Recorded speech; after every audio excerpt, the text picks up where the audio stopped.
Hi, welcome to Doc Talk. Doc Talk is the podcast put out by the Knoxville Academy of Medicine that talks about healthcare issues that impact all of us in plain language. I'm Elise Denaney, former president of the Knoxville Academy of Medicine, and I'm so glad that you are here joining us today to welcome Dr. David Harrell, who works with Premier Surgical Associates, and we're going to talk about an issue that is very, very, very prevalent in our community. It's called GERD.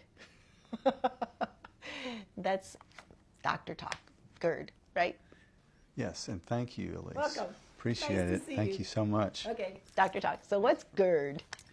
Well, GERD is, it stands for Gastroesophageal Reflux Disease, but most people know it as heartburn or just reflux. And sour stomach is also another name that I hear patients use. Causes all sorts of symptoms. It can be bad. Yeah. Some people come and they say, I have burning up and down my chest here, and I know it comes on after I eat too much pizza. Some people have just a cough. Some people, like you said, have that sour belching. Sour belches, or I think probably in the most easy, or in the first instance of it, it may just be a heartburn after you eat a big meal, and you feel like you're having a heart attack, and there's some burning. It can get to where it's happening all the time or daily, and in that case, then it gets usually brought into the doctor's office for an evaluation. Yeah, that's horrible. You can't concentrate on your work if you have pain here. Yeah. So they have those symptoms. They go to the doctor. Doctor says you probably have GERD.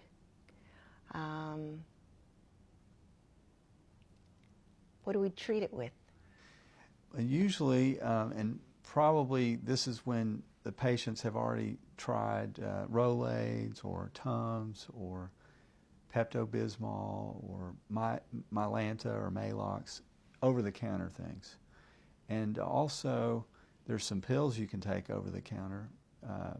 Pepsids, these are called H2 blockers. Basically, they decrease the stomach acid production. Or PPIs, which is like omeprazole or Prilosec or Nexium.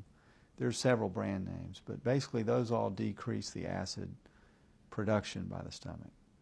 I see a lot, they're very popular to take over the counter, and I think it's great because then it takes care of the symptoms and your quality of life is restored. But you don't want to be on those forever, right?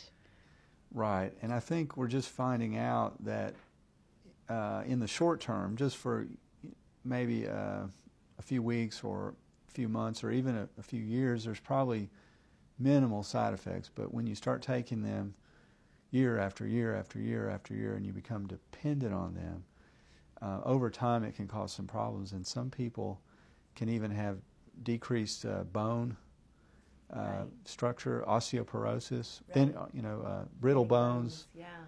and also Alzheimer's. Right, dementia.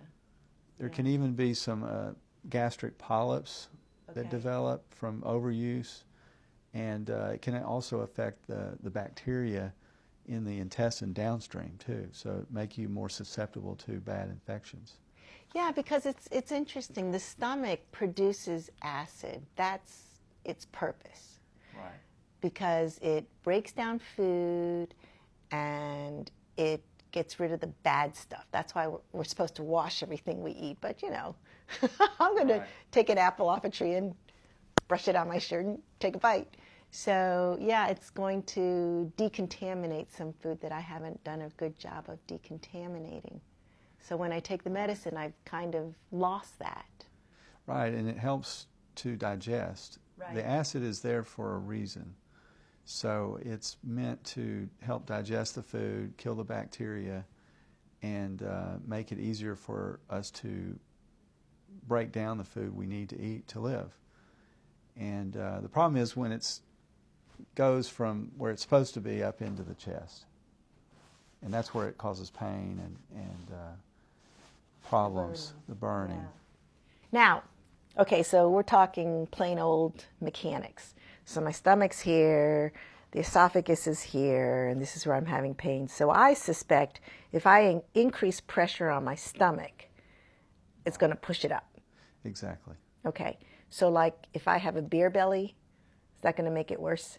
Yes, there's just more pressure Or if I'm pregnant. on the stomach when you're pregnant. Yeah. Also, a lot of times ladies don't always realize, when they have those, especially short-waisted ladies, and they have a really tight belt line. Oh, right. When they bend over, it's almost like a squeezing effect on the upper part of their abdomen. So that can squeeze the stomach up into the chest and make the heartburn worse. Interesting. So that can be, because we all like to have a thinning waistline, and that's normal, but if your clothing is too tight, it can also cause worsening heartburn. Okay, so maybe even before we go down that road of taking medicine, losing weight might be an option to treat GERD. Yes. But that's really hard. It is hard, and we just mentioned it beforehand. I had a lot of heartburn, and I lost 30 pounds over That's about amazing. a year, and the heartburn went away. So that would definitely be your first and best option to help the symptoms. I still think that takes a lot of willpower. It does. It does. It's tough, but it does help. And then typically the patients usually, if they keep having trouble, or I guess as an ear, nose, and throat physician, you see a lot of the throat and hoarseness symptoms. Yeah, sometimes gastroesophageal reflux disease manifests itself, or I see it when they call it silent reflux. Right. Because they don't have the burning here. Right.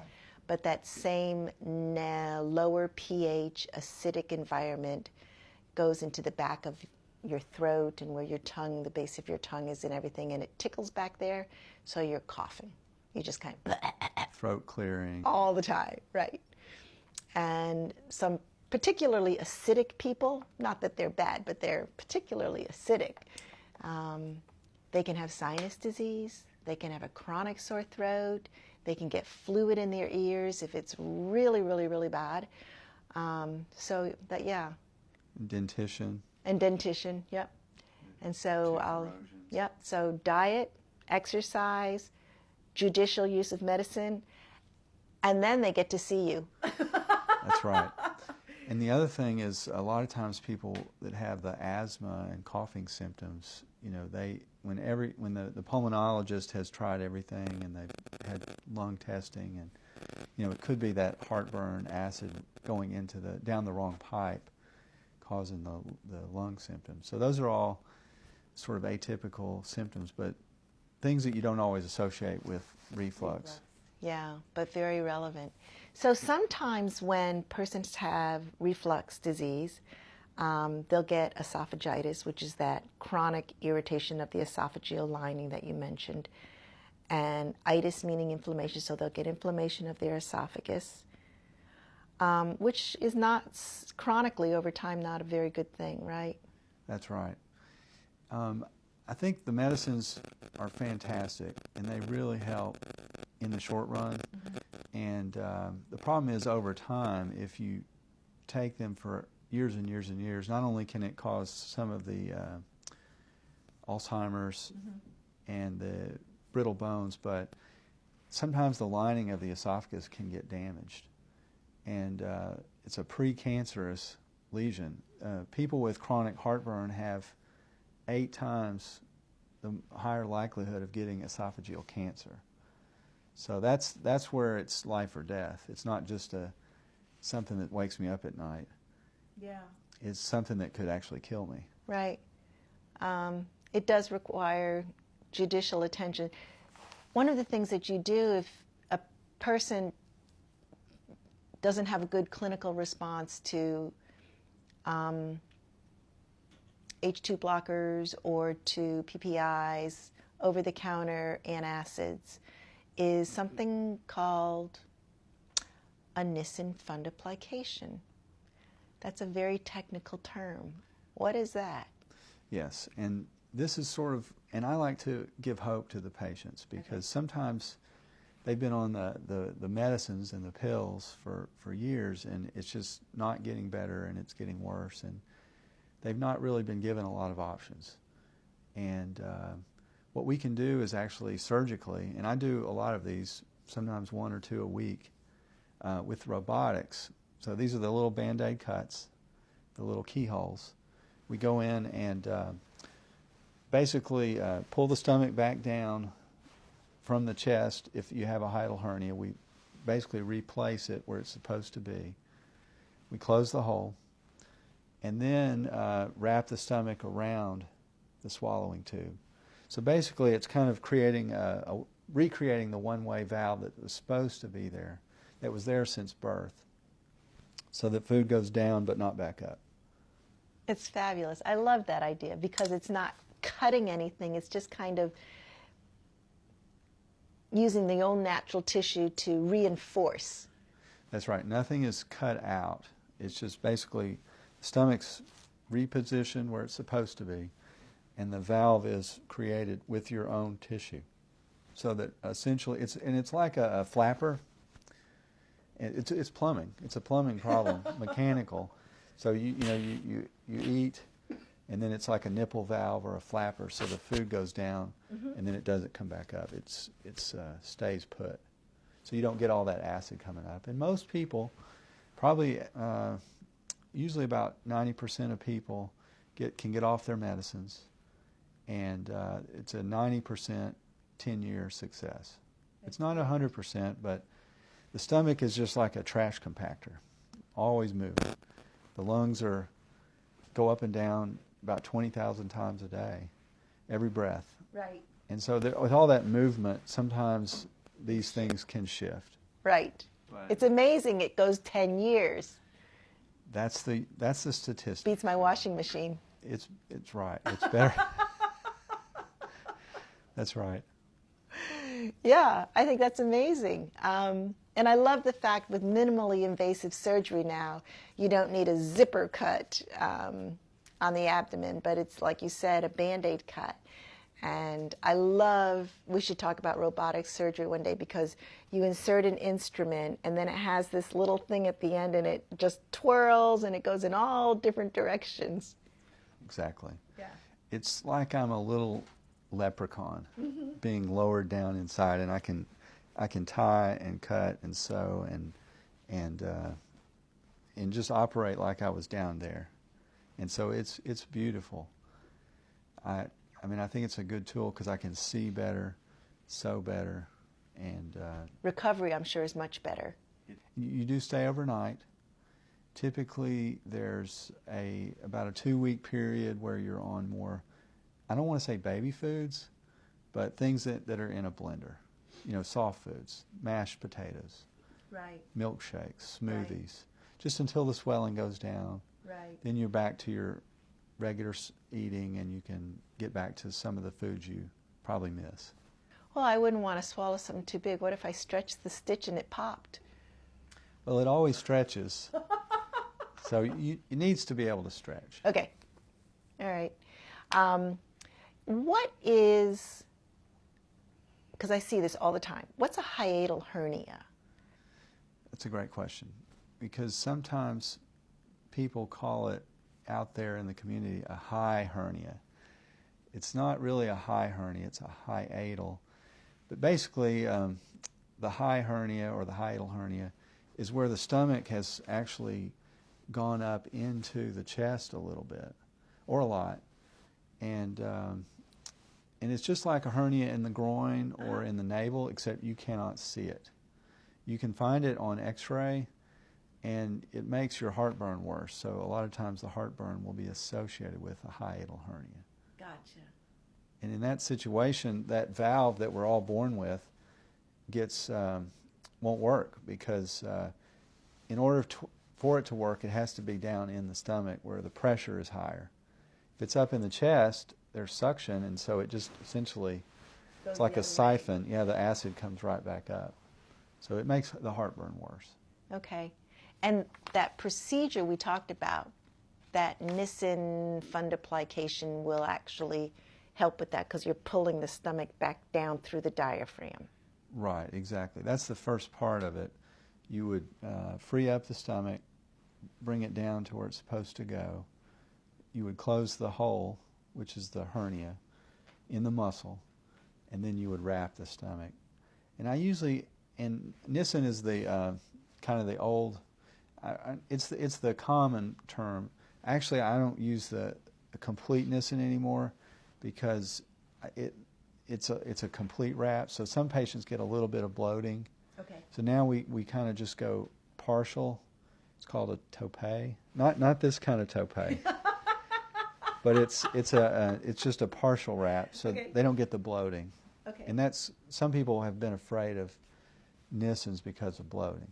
So I don't use those anymore. But it is a fundoplication. Okay. So it's a little better, I think. Okay. So that's great to know, because as we continually improve on our surgical procedures, we improve in the sense that the outcomes are better and there's less complications. Yeah, which is great. So thank you for telling us about GERD, hiatal hernia, high hernias, the surgical procedure, Nissen fundoplication. And if we have more questions, how do we get a hold of you? Well, thank you for asking. Our office is at 938-8121, and we're located in Powell, behind the hospital. On Connor Road. Connor Road, that's right. So that's up in Powell off of Emory Road. That's right. And I'm also seeing patients at our paper mill office between McKay's and the Holiday Inn. McKay's is pretty much a landmark, isn't it? Yes, everybody knows where McKay's is. McKay's is great. Thank you so much for joining us today. Oh, thank you. Thanks for having me. Okay, that's a wrap, and hopefully we'll see you later on for the next podcast. Thank you.